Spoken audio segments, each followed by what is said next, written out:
Buy or sell, Jay. We got some win total updates to discuss. Also, will Oklahoma have a resurgent season at wide receiver? Coming up next here on Locked On Sooners.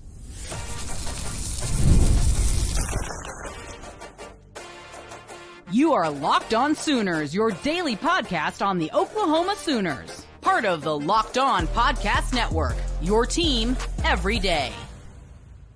Once again, thanks for making Locked On Sooners your first listen every single day. Shout out to all the everydayers out there. Tune in and subscribe to the show wherever you get your podcasts. We're part of the Locked On Podcast Network, your team every day. We got Fan Feeling Friday coming up on Friday here on Locked On Sooners. Make sure you hit us up on all of our social media accounts. Let us know how you're feeling about the Oklahoma Sooners 1 week into fall camp. You can also reply to a post we made over on YouTube as well. So again, we'll share the best reactions, the best fan feelings here on Locked On Sooners on Friday. But Jay, let's do some buy or sell because we're feeling pretty positive about Oklahoma. I'm still maybe a little bit skeptical because I want to see it out on the field. But let's start here. At wide receiver, buy or sell, Jay. Oklahoma has a wide receiver with 850 receiving yards this season. Oh, I'm buying that.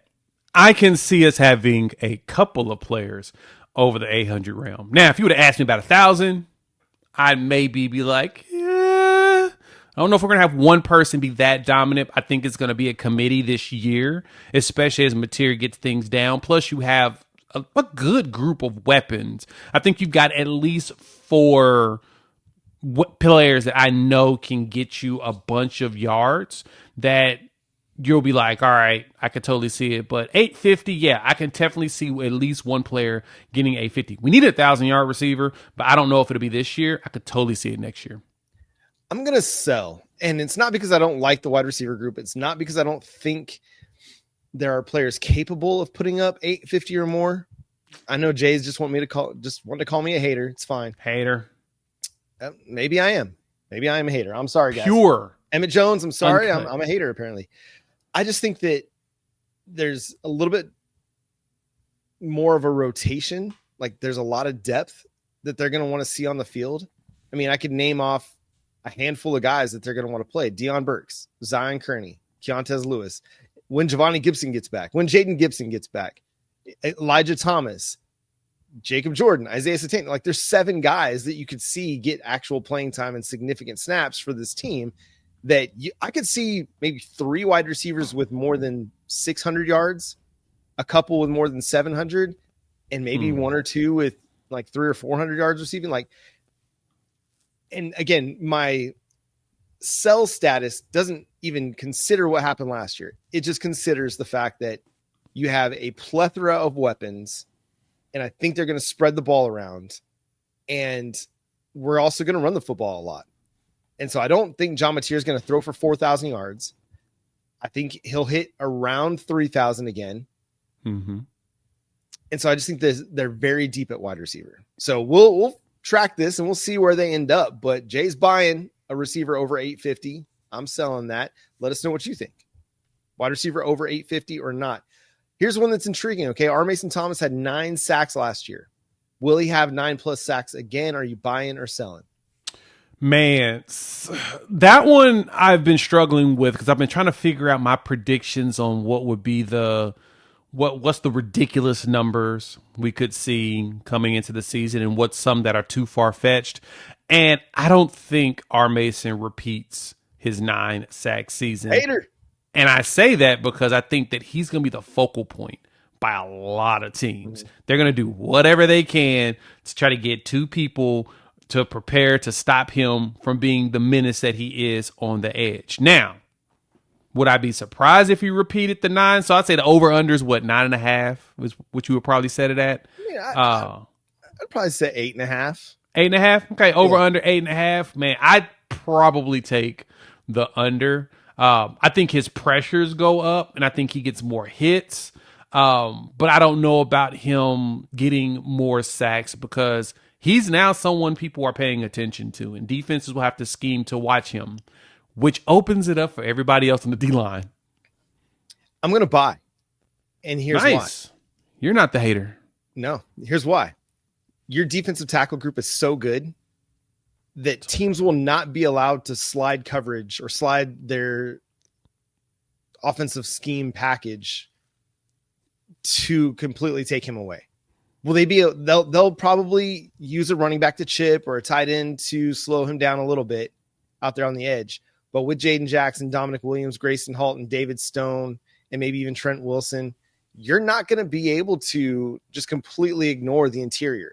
You're going to have to make sure that your interior is shored up, because interior pressure does more to disrupt an offensive attack than even edge pressure can. So I'm going to buy.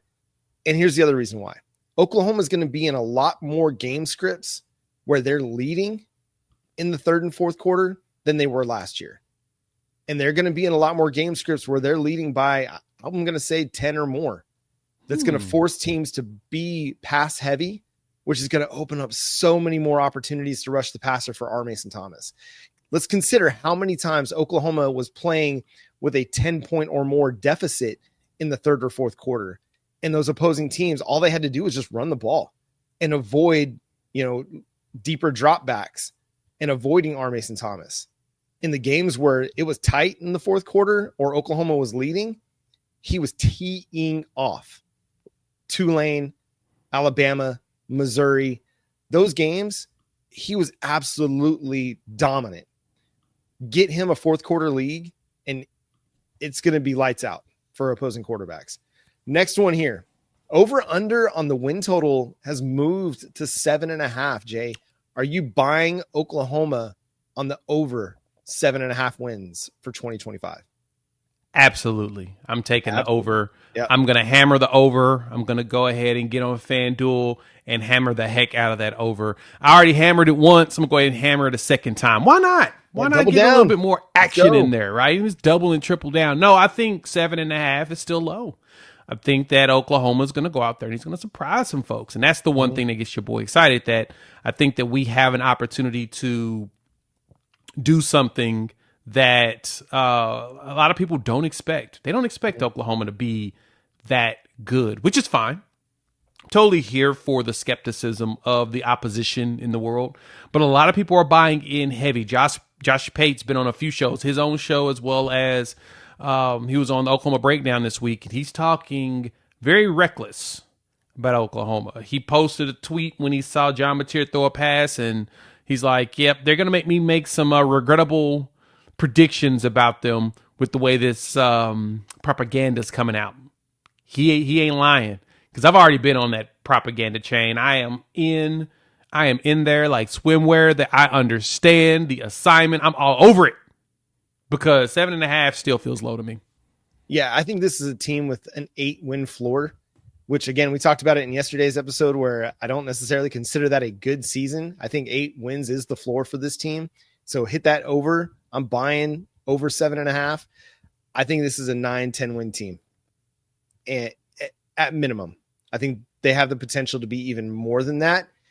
And I know y'all are going to hate to hear that, but this is a team that has the potential to do some great things this year. So I'm buying over 7.5.